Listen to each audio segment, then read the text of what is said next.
অভিমানে বাড়ি ছেড়েছিলেন 2002 সালে। বয়স তখন সবেমাত্র কিশোর।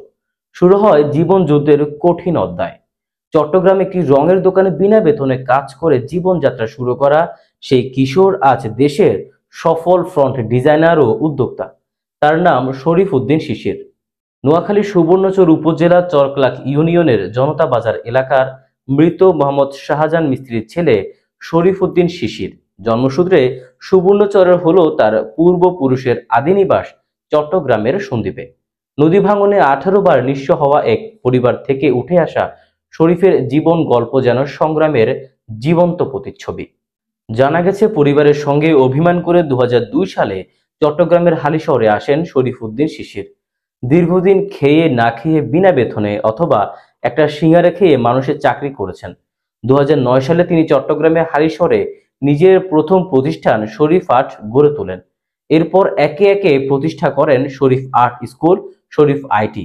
বর্তমানে তিনি দেশের বৃহৎ অন্যতম ফ্রন্ট ডিজাইনার ভিত্তিক প্রতিষ্ঠানের মালিক, যেখানে 20 জন স্থায়ী কর্মী কর্মরত আছেন।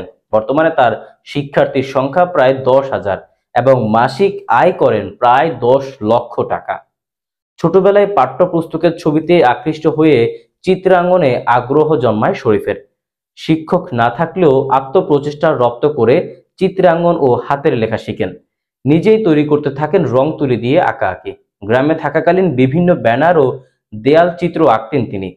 2006 সাল থেকে নিজ হাতের লেখাকে ফ্রন্টে রূপ দেওয়ার স্বপ্নের কাজ শুরু হয় তার, যা বাস্তবে রূপ পায় 2018 সালে ভারতের নীলাদ্রি শেখর বলার সহায়তায়।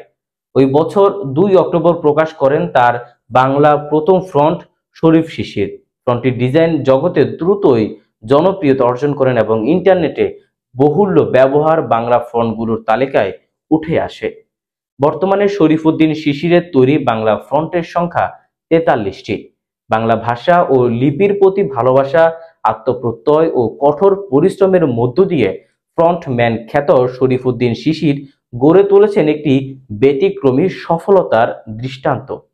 নোয়াখালীর অতিরিক্ত জেলা প্রশাসক মাহমুদ ইসমাইল বলেন, পরিশ্রম কখনো ব্যর্থ হয় না। শরীফ উদ্দিনের সফলতা তারই বহিঃপ্রকাশ। একসময় দিনে মাত্র একটি সিঙ্গারা খেয়ে দিন কাটানো সেই কিশোর আজ দেশের গর্ব।